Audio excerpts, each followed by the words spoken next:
Hello everyone, welcome to my YouTube channel. मैं हूं रवनीत और आज हम क्लास 8 में साइंस का अपना chapter number 2 microorganisms and viruses friend and foe continue करेंगे। तो ये मेरा इस चैप्टर के ऊपर थर्ड पार्ट है। ठीक है, पहले पार्ट का और दूसरे पार्ट का लिंक नीचे डिस्क्रिप्शन में है, तो आप विजिट कर सकते हैं। हम इस चैप्टर के 2 टॉपिक्स अपने कंप्लीट कर चुके हैं, जो थे कि माइक्रो ऑर्गेनिजम्स क्या होते हैं, बेसिक्स थे बिल्कुल इस चैप्टर के। और अगला हमने डिस्कस किया पार्ट 2 में कि वायरसेस क्या होती हैं। ठीक है, तो आज हम डिस्कस करेंगे हमारा टॉपिक, जो अगला टॉपिक है इस चैप्टर का, that is habitat of microorganisms means where do they live।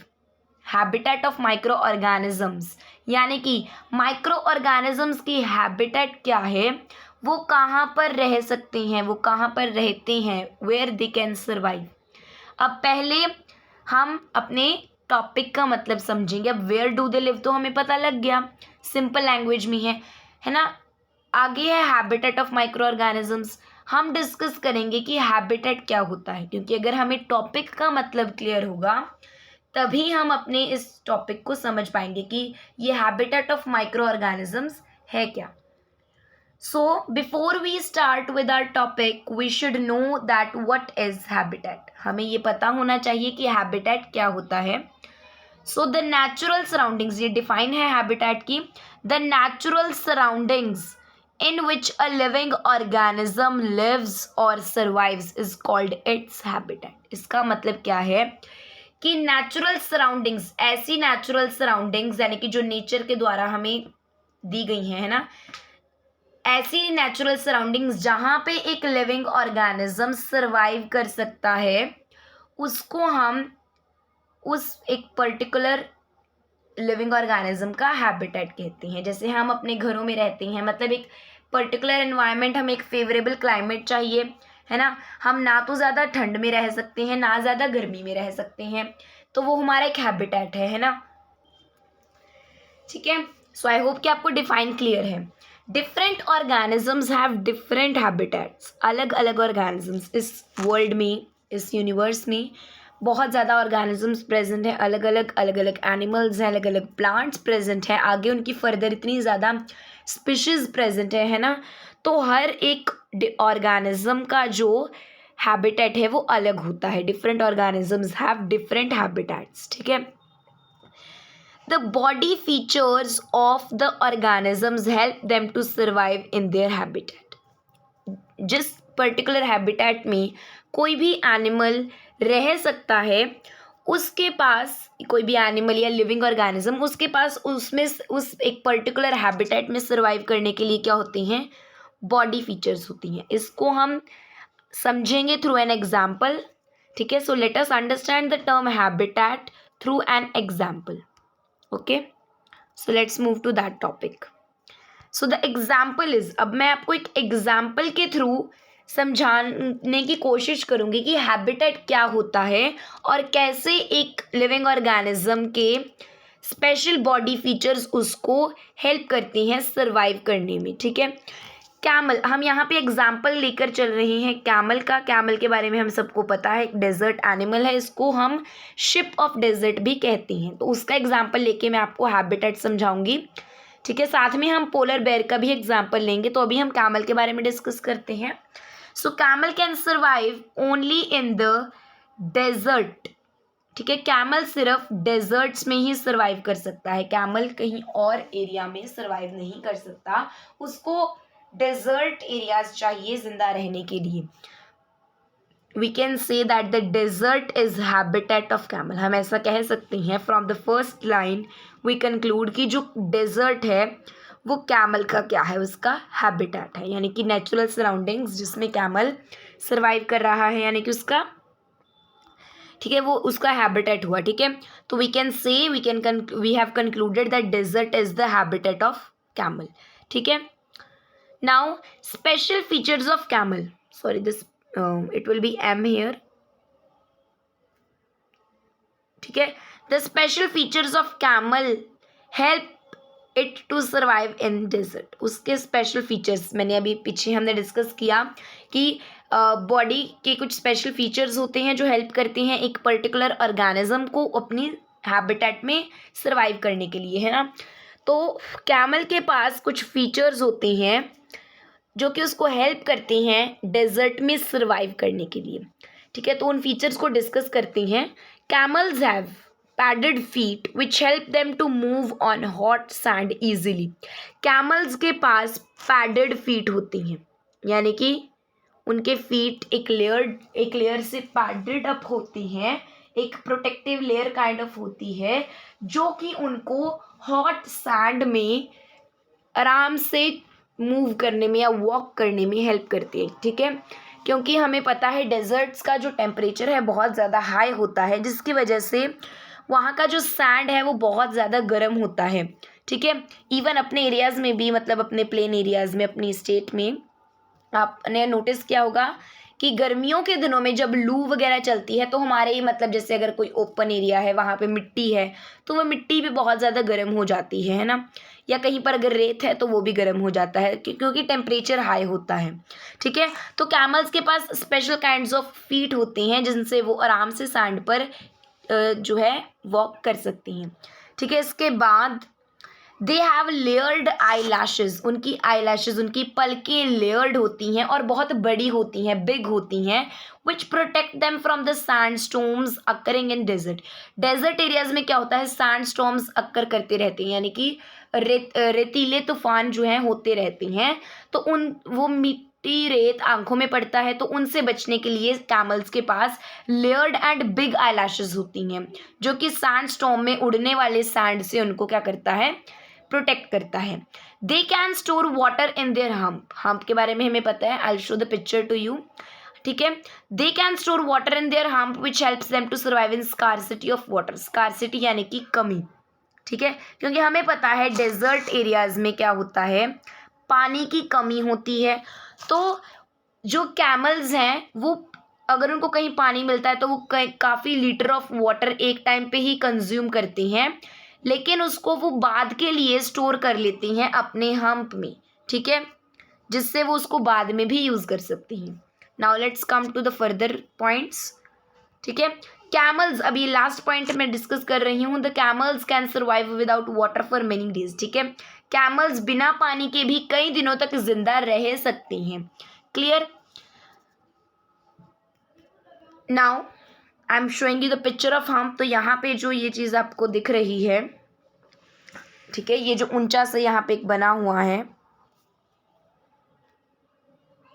ठीक है, यहाँ पे, तो what is that, that is this hump, ठीक है। वो कैमल का क्या है, हम्प है, जिसमें वो अपना खाना और वाटर स्टोर कर सकता है for its future needs.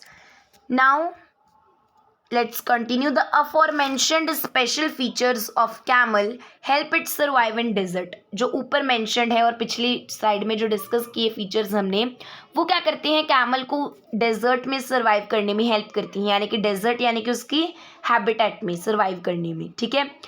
As I said you earlier कि हम कैमल के साथ साथ पोलर बेयर का भी डिस्कस करेंगे, तो अब हम यहाँ पे पोलर बेयर डिस्कस करेंगे।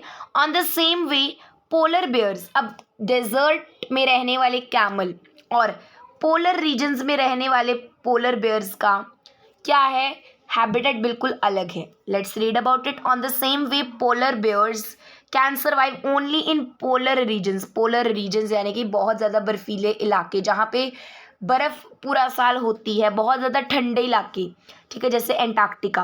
As it is the habitat of them, क्योंकि पोलर रीजन्स पोलर बेयर्स की हैबिटेट है। They have special features which help them survive in their habitat. Polar bears के पास भी कैमल की तरह ही स्पेशल फीचर्स होती हैं जो कि उनको उनकी हैबिटेट में सर्वाइव करने में हेल्प करती हैं, ठीक है। The examples which I discussed with you are not related to this chapter. We have discussed them just to understand our topic habitat, ठीक है। अब जो एग्जाम्पल्स मैंने आपके साथ यहाँ पे डिस्कस करे थे, ये जो पीछे हम ये कैमल वाला एग्जाम्पल और ये पोलर बेयर का एग्जाम्पल वगैरह जो हमने डिस्कस किया, ये आपके चैप्टर से रिलेटेड नहीं है, ना ही ये आपके चैप्टर का कोई पार्ट है। मैंने आपके साथ ये क्यों डिस्कस करे, सिर्फ आपको हैबिटेट का मतलब समझाने के लिए, क्योंकि अगर आपको ये पता होगा कि हैबिटेट क्या होता है और तभी आप अपने फर्दर टॉपिक्स को समझ पाओगे, ठीक है। और साथ में मैंने यहाँ पे पॉइंट भी मेंशन किया था इससे पहले कि स्पेशल फीचर्स होते हैं ऑर्गेनिजम्स के, यहाँ पे ये सेकंड पॉइंट जो मेंशन था, है ना। तो उन स्पेशल फीचर्स मैंने सिर्फ कैमल के डिस्कस किए थे, ठीक है। तो इस एग्जाम्पल के थ्रू सिर्फ आपको ये मैंने समझाने की कोशिश करी कि हैबिटेट क्या होता है और अलग अलग ऑर्गेनिजम्स की अलग अलग हैबिटेट होती हैं और उनकी बॉडी की कुछ स्पेशल फीचर्स होती हैं, ठीक है। Now let us start with the topic. तो अब तक जितना हमने पढ़ा वो जस्ट सिर्फ हमारे टॉपिक को समझने के लिए मैंने कुछ आपको प्रीवियस क्लासेस का पढ़ाया, जूनियर क्लासेस का, ठीक है। अब हम अपना टॉपिक डिस्कस करेंगे, that is habitat of micro organisms, ठीक है। हम माइक्रो ऑर्गेनिजम्स चैप्टर कर रहे हैं और ये हमारा थर्ड टॉपिक है कि माइक्रो ऑर्गेनिजम्स कहाँ पे सर्वाइव कर सकते हैं। So micro organisms are found everywhere. Microorganisms हर जगह पर मिलते हैं। इस टाइम पे आपके फ़ोन के ऊपर इतने ज़्यादा माइक्रो ऑर्गेनिजम्स हैं, आपके आसपास पड़े फर्नीचर पे, आपके आसपास पड़ी बुक्स के ऊपर, आपके हाथ पर, आपकी बॉडी पर, लेकिन हम उनको नहीं देख पाते। We need a microscope to see them. इसी वजह से हम उनको माइक्रो ऑर्गेनिजम्स कहते हैं, क्योंकि they are microscopic.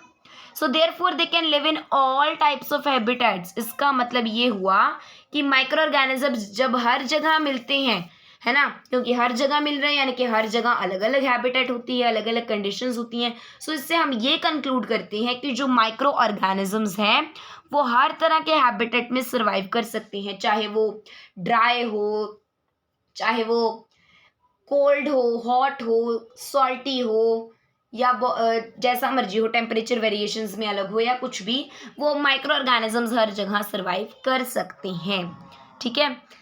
There habitats can be any और ऑल ऑफ द फॉलोइंग। अब हम उनकी हैबिटेट्स, ठीक है, इनमें से या तो कुछ हो सकती हैं या मोस्टली सारी, ठीक है। So let's discuss about them. So habitat of micro organisms, the topic is continued. पहली उनकी हैबिटेट है एयर। माइक्रो ऑर्गेनिजम्स हवा में मिलते हैं, ठीक है। Micro organisms are found in the air. Next is water, वो पानी में भी मिलते हैं। अब आगे के पॉइंट्स में स्पेसिफिक रहना, इंक्लूडिंग हॉट स्प्रिंग वाटर। चाहे पानी जितना मर्जी गर्म हो, चाहे पानी आइस कोल्ड हो, बर्फ से भी ज़्यादा ठंडा हो या बर्फ के जितना ठंडा हो, या सॉल्टी सी वाटर हो या नमकीन समुद्री पानी हो, वहाँ पर भी जो माइक्रो ऑर्गेनिजम्स हैं क्या कर सकते हैं, सर्वाइव कर सकते हैं। तो यानी कि माइक्रो ऑर्गेनिजम्स हर तरह के पानी में सर्वाइव कर सकते हैं, चाहे वो हॉट है, चाहे वो कोल्ड है, चाहे वो सॉल्टी है। सॉइल, ठीक है, micro organisms can survive in the soil including the soil of desserts. वो डेजर्ट के सॉइल्स में यानी कि रेतीली मिट्टी में और मार्शी दलदली मिट्टी में, मार्शी यानी कि दलदली मिट्टी में भी सर्वाइव कर सकते हैं। एनी सॉइल टाइप में माइक्रो ऑर्गेनिजम्स सर्वाइव कर सकती हैं। और सॉइल में जो बैक्टीरिया है वो सॉइल के लिए हेल्पफुल भी है, जो हम इस टॉपिक में आगे पढ़ेंगे, नाइट्रोजन फिक्सेशन टॉपिक में, ठीक है। Dead and decaying organic matter to which they break into simpler and useful substances. अब जो माइक्रो ऑर्गेनिजम्स हैं वो dead and decaying organic matter में भी प्रेजेंट होते हैं, लेकिन dead and decaying organic matter को वो क्या करते हैं, डीकम्पोज कर देती हैं, यानी कि सिंपलर और यूजफुल सब्सटेंसेस में उसको ब्रेक डाउन कर देती हैं, ठीक है। So they work as environmental cleaners, जो हम इसी चैप्टर में आगे फर्दर डिस्कस करेंगे। Inside the body of animals और ह्यूमंस, माइक्रो ऑर्गेनिजम्स एनिमल्स की और ह्यूमंस की बॉडी में भी सर्वाइव कर सकती हैं। तो आई होप कि आपको ये सारे पॉइंट्स क्लियर हैं कि वो कहाँ कहाँ पर सर्वाइव कर सकती हैं, ठीक है। Now let's come to the next topic, habitats of micro organism हमारा यहाँ पे कॉन्टिन्यूड है, ठीक है। Some micro organisms grow on other organisms while some other exist freely। कुछ माइक्रो ऑर्गेनिज्म दूसरे ऑर्गेनिजम्स में के ऊपर ग्रो करते हैं या दूसरे ऑर्गेनिजम्स की बॉडी में सर्वाइव करते हैं, जैसे कि वायरसेस, जो कि हम अपने पिछले पार्ट में डिस्कस करके आए हैं, जैसे कि वायरसेस, ठीक है। लेकिन कुछ फ्रीली एग्जिस्ट करते हैं मतलब किसी की और ऑर्गेनिज्म की बॉडी पे एग्जिस्ट नहीं करती फ्रीली इन द एनवायरमेंट, ठीक है। लास्ट हैबिटेट है micro organisms like amoeba may live alone whereas fungi and bacteria may live in colonies। अब इस पॉइंट को ध्यान रखिएगा। पहले तो अमीबा के बारे में अगर कुछ डिस्कस करें तो अमीबा क्या है, एक यूनिसेल्युलर ऑर्गेनिज्म है। ये यहाँ पे उसका स्ट्रक्चर भी गिवन है, ठीक है। यूनिसेल्युलर यानी कि सिर्फ एक ही सेल से बना हुआ ऑर्गेनिज्म है ये, ठीक है, जो कि इस चैप्टर के पार्ट 1 में हमने डिस्कस भी किया था।